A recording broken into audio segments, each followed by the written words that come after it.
Well, hello there, you beautiful, beautiful people. I hope you are all well on this fabulous, fabulous stroke terrific Tuesday.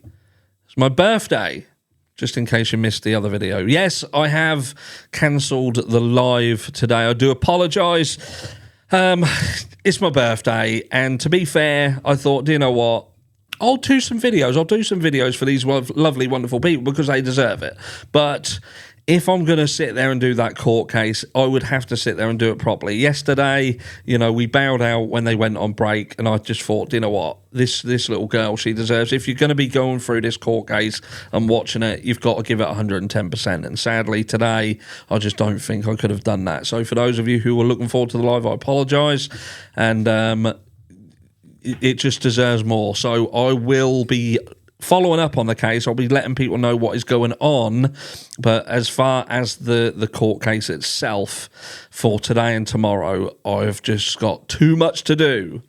But anyway, I've been rambling for a minute, so we get on with it because we're talking about someone else. But before we do talk about Oakley Carlson, I just want to touch on two things very, very quickly.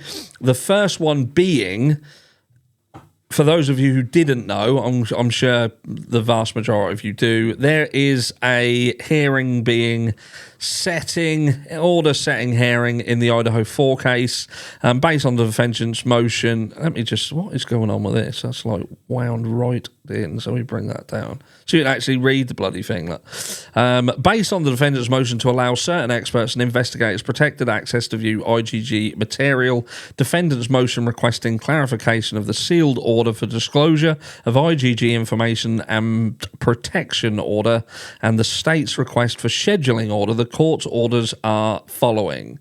A hearing on the above motions is set for February the 28th, 2024 at 1 p.m. Pacific time. This hearing will be open to the public and will be live streamed on the court's YouTube channel. It will also be live streamed here on this channel.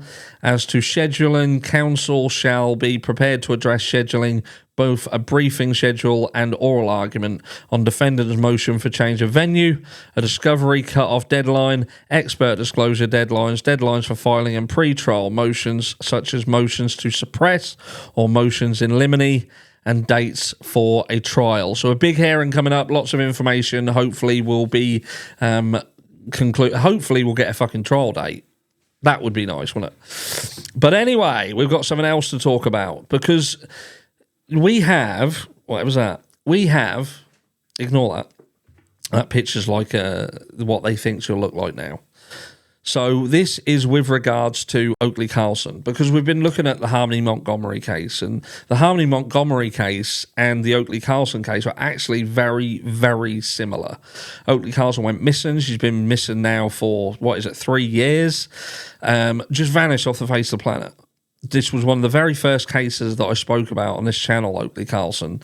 A fucking ex-cop dad turned fucking drug-taking, scum-sucking cock monkey and his equally stupid fuckhead missus.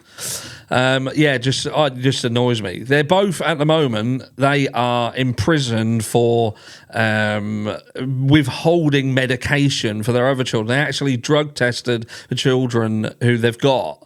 They did hair follicle samples and found methamphetamine traces in their hair follicles. So they got fucked for that. But as far as Oakley Carlson vanishing off the face of the planet, bearing in mind that she had been told, the brothers and sisters had been told that Oakley had gone into the woods and been eaten by a wolf, straight up. But no charges. They've faced no charges for this little girl whatsoever. They had a house fire. Shortly after the house fire, she disappears. And more information came out from the siblings saying that she had been basically imprisoned under the fucking stairs. There we go. So a missing girl had been imprisoned in locked cell under the stairs. You couldn't make this shit up, could you? Her older brother told authorities, court ruling. So that is on the right-hand side there. That is Oakley Carlson. That was one of the last pictures taken of her. And again, this is sort of an age artist's impression of what she'd probably look like now.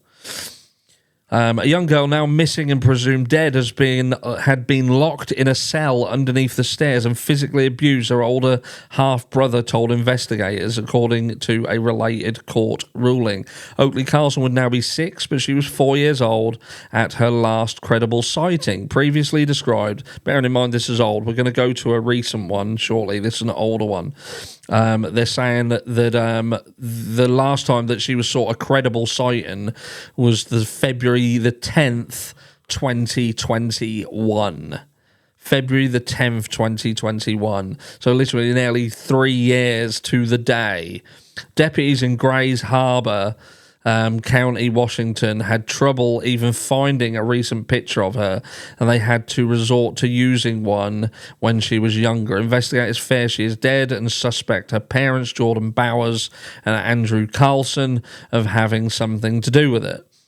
The cell detail emerged in an August 1st ruling from the Court of Appeals in the state of Washington.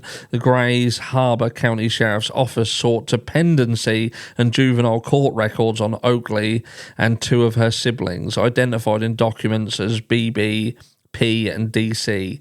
They hoped that these might include details that would help them find the missing girl. The juvenile court granted their emergency motions, but one person stood in the way, Bowers, who appealed the ruling.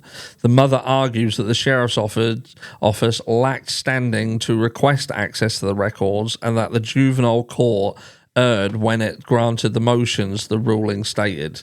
Ultimately, the appeals court determined that the juvenile court did nothing wrong in ordering the documents released to the sheriff's office. It is unclear if deputies found anything in these records that might help find Oakley, but the ruling notes disturbing details about the child's home life. So this is where it all came out about being locked under the stairs. But if we jump forward, because this was an older document, so this is now a newer one, and they are now renewing calls for information on Oakville girl Oakley Carlson's disappearance. Making a 3-year anniversary of the last time Oakley Carlson was seen by someone other than her biological parents, the Grays Harbor County Sheriff's Office has renewed its call for information regarding the girl's disappearance. Oakley, who was 4 years old at the time, was reported missing by a concerned citizen on December the 6th, 2021. Since that time, the Grays Harbor County Detectives Division, along with multiple outside agencies and concerned Grays Harbor community members, have continued to search for answers. Now, her parents, when they were in prison, they were getting some shit. The people were outside and they were chanting, fucking going wild. I can't understand this. This is what frustrates me with the law. You've got situations where you've got gross miscarriages of justice in terms of how justice is being played out. Like you could argue in the Idaho 4 situation that Brian Koberger, when we look at it, I appreciate that we're sort of laymen and we perhaps don't understand everything. But to me, I can't see enough evidence there to hold him for as long as they've held him. A different case, I know, but with this little girl, when she went missing, was their sole responsibility. They're the parents. How does so many children go missing, but the parents cannot and will not be held accountable for it? I just don't get it. A reward of over $86,000 is available for information leading to Oakley's whereabouts. So if you're someone watching this video by happenstance and you know anything, look. Reward fund is managed by Light the Way Missing Persons Advocacy Project and expires December 6, 2024. So we've got the rest of this year. In lieu of the reward not being claimed or extended, the funds would then be used at the discretion of Oakley's foster parents, Jamie and Eric Hiles. Examples of possible uses include a funeral service and a headstone if necessary, a college fund, a scholarship in Oakley's name, a trust fund for Oakley's siblings, etc. And then we've got a timeline here of exactly what happened. So November 19th, Oakley leaves the care of her foster parents and returns to her biological parents, Andrew Carlson and Jordan Bowers, according to King 5 News. February the 10th, 2021, the last time detectives with the Grays Harbor County Sheriff's Office can confirm Oakley was seen alive by someone other than her biological parents. November 6th, 2021, a fire was reported at the Carlson's residence in Oakville just before 5 p.m. Andrew Carlson told dispatchers his 4-year-old, Oakley's age at the time, had lit the couch on fire with a cigarette lighter and said he had to put the fire out himself. Investigators later determined the fire most likely started in the microwave on the kitchen counter, not from the couch, as Carlson has claimed. November 30th, 2021, the day Oakley's parents claim they last saw Oakley. December 5th, 2021, Oakley Elementary School principal Jessica Swift contacts the Grays Harbor County Sheriff's Office with concerns about Oakley's safety. And this was after she was told, because the siblings were friends with her children, that Oakley, or the children had said to her directly that, no, Oakley's not here anymore. She's not here. And when she questioned them and said, what do you mean she's not here? Oh, Mummy and Daddy said she'd gone into the woods and got eaten by a wolf. Straight up. December 6, 2021, approximately 10 a.m., an officer with the Turnwater Police Department initiates a welfare check for Oakley and interviews Oakley's parents at their hotel room. At 3:31 p.m., an officer confirmed Bowers and Carlson left the hotel with their 2-year-old and returned to the Oakville residence. 5:10 p.m., Bowers is booked into the Grays Harbor County Jail for allegedly obstructing an officer and on suspicion of manslaughter. 9:30 p.m., Carlson is booked into the Grays Harbor County Jail on suspicion of manslaughter. December 9th, 2021, the 72-hour hold on suspicion of manslaughter expires and the case is closed. Bowers and Carlson remain in custody on unrelated child endangerment charges related to their other child, which this is the withholding of medication.